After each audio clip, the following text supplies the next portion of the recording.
One Piece chapter 1138 is out. It just dropped. It's insane. This is probably the craziest chapter Oda has made of all time. Especially in terms of lore, this is the most lore-driven chapter of all. I can't wait to get into it. Let's jump right in. So jumping back into the cover story, we see Who's Who sitting on, some type of couch throne thing with a bunch of his cat, I don't even want to call them pirates, cat crew, you know what I mean? And then a couple girls serving him. Looks like one girl is like playing this little instrument, kind of like the girl from Wano. I forget her name. And then this other girl serving, looks like drinks to everybody. But yeah, who would have thought, it would have been Who's Who in the Who's Who building. We pretty much knew that was going to happen. We really don't know what's going on, you know what I mean? There's just like a party going on or something, so yeah, we'll see where this goes. Now, getting started, getting into the thick of it. We're back with Loki and Shamrock and Gunko in the underworld. And y'all, I'm telling you right now, Loki is going through it, son. This man is huffing and puffing and barely hanging in there. And as Shamrock and Gunko, they're walking away, it looks like. He just has to open his mouth. He has to say something. And he's pretty much like, you know what? You look like red-haired Shanks.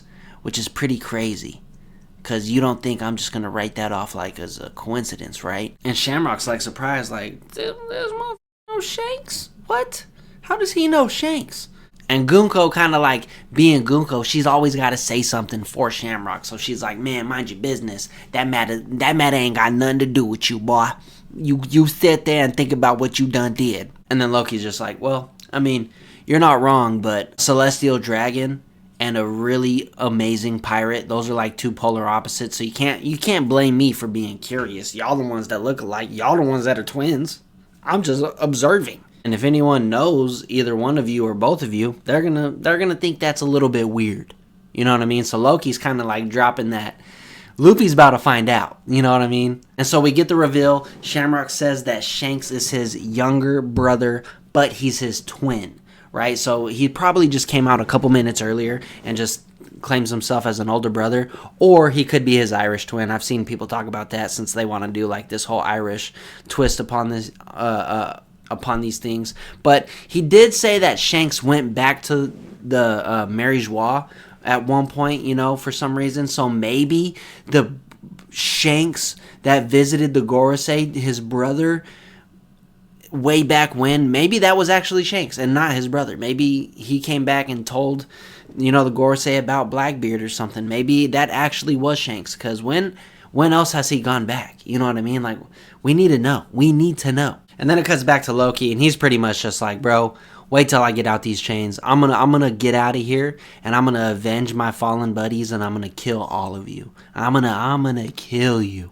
And Shamrock looks back at him, and he's like, was that supposed to be a threat? Which is like, bro, Loki's been talking shit this whole time, bro. He literally said it in the last chapter. He's going to swallow all his pride and use it to destroy the world. Like, what?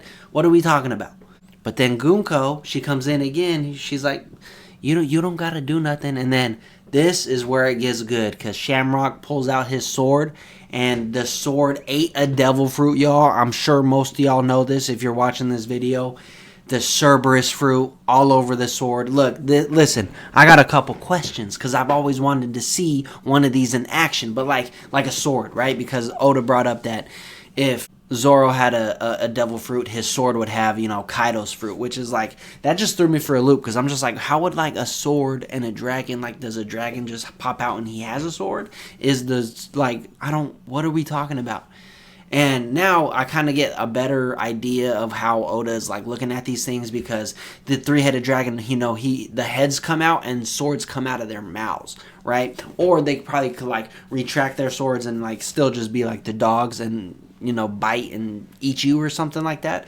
But I also wonder, how did those devil fruits get reincarnated? Like, is it not until the sword is totally destroyed somehow, or whatever object that devil fruit is taken over, if they have to be destroyed before that devil fruit is reincarnated? Because if you think about it, like, this devil fruit can be stuck on this sword for thousands of years, like, until it's, if kept pristine. We don't know how long Shamrock's gonna live, right? He could end up like being one of the Gorosei one day, if all else fails.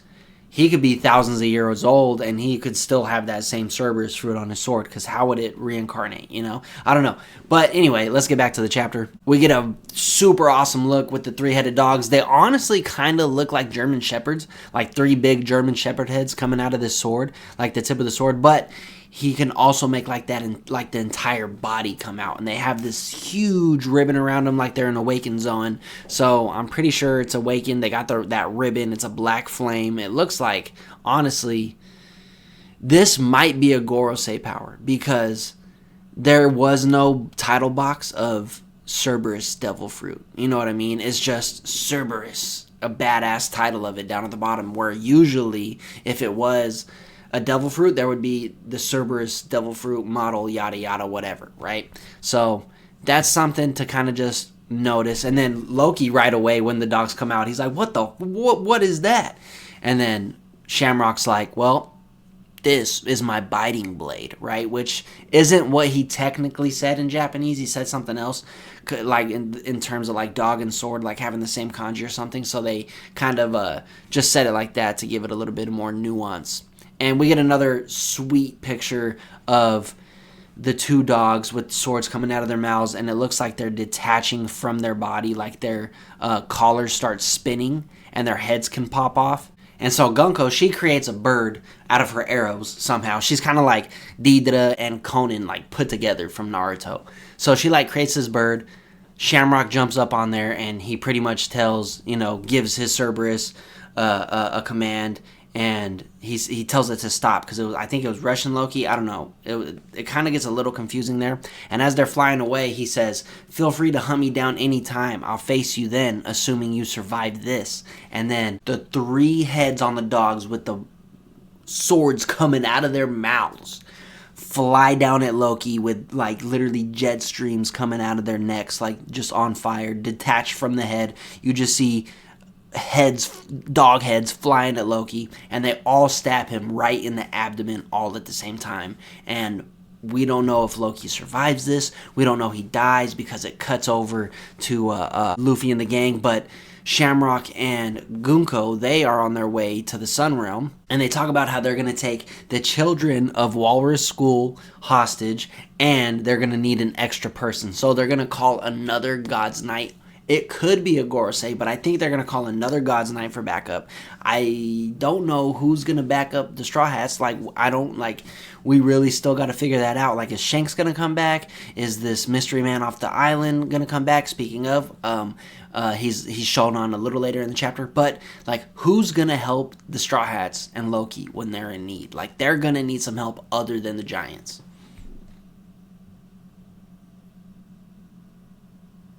So we go back to Owl's Castle, and, Luffy and the gang, they find the Giants that got beat up by Shamrock and Gunko, and they're pretty much saying, dude, it was Shanks. He did it to us. I'm telling you, I seen it with my own eyes.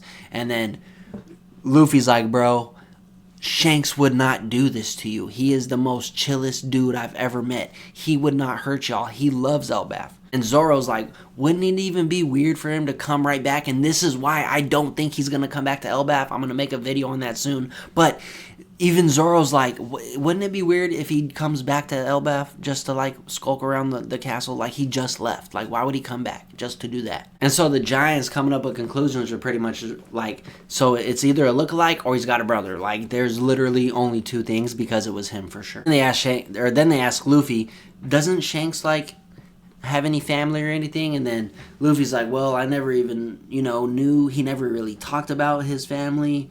I'm not too sure. I thought Rayleigh and Roger were his family.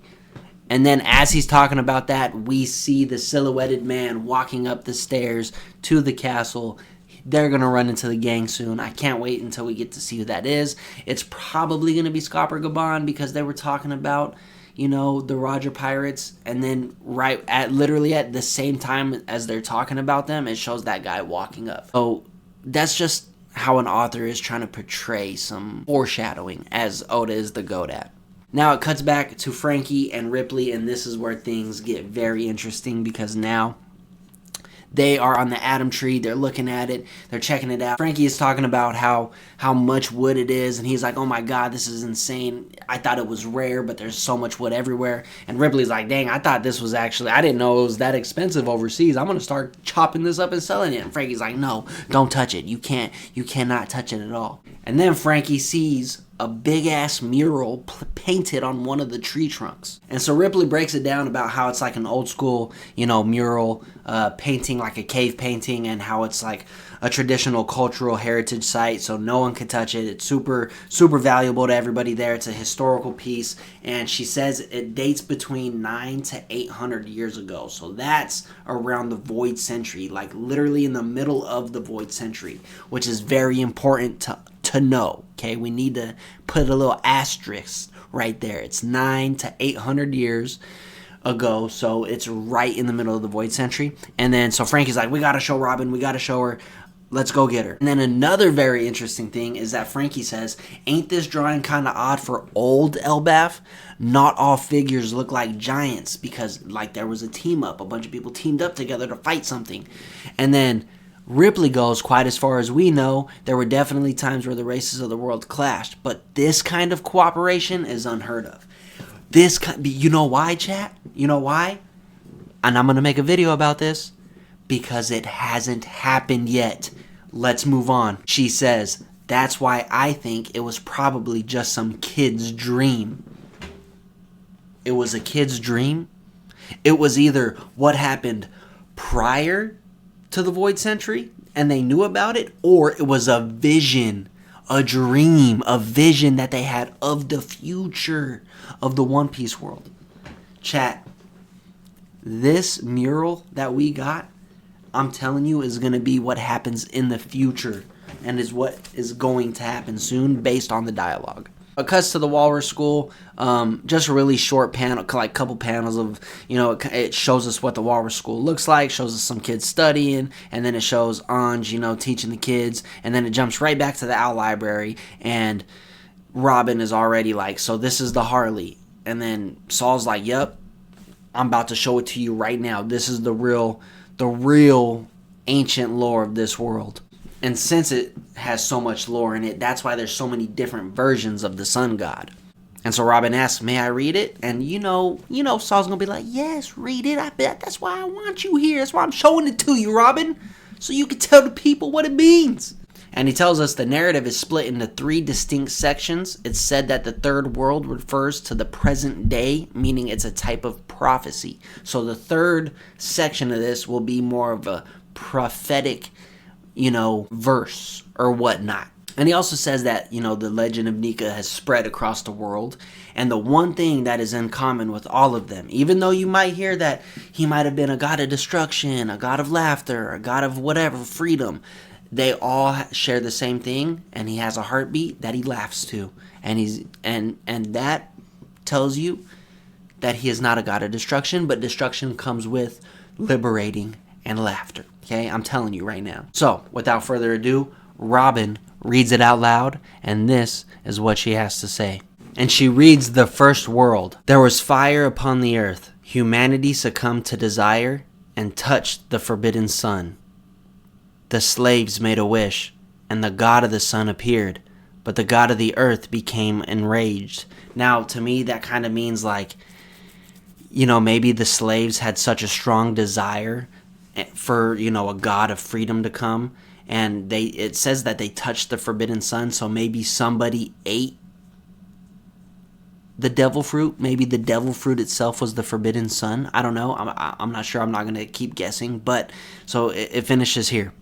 And alongside the serpent of hell enveloped the world in death and darkness. They could never meet again.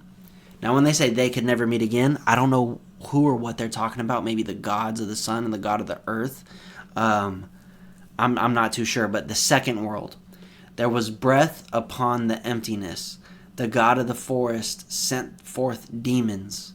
The sun merely spread the embers of war. The people of the half moon dreamed. The people of the moon dreamed. Humanity killed the sun and then ascended to divinity. The god of the sea became enraged. They could never meet again. So, Now the sun god is dead. Maybe, the people of the One Piece world killed them or killed him, and then they became divinity, aka the celestial dragons. And that kind of birthed the new world of what the One Piece world lived in. Now the third world, again, remember, this part is like the prophecy part. So, there was void upon the chaos. The unbidden shadows remember the day of the promise, and they hear the voice of the fragmented moon.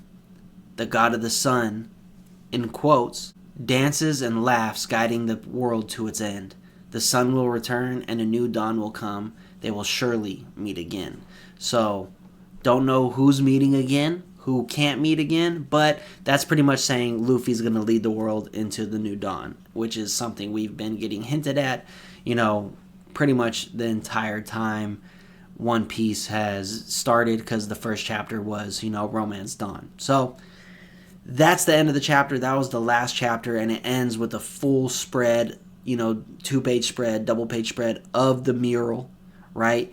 And they're, looking at this, like, with my mindset of this is what's going to happen in the future, like, also the mural is a prophecy, like the third world verse.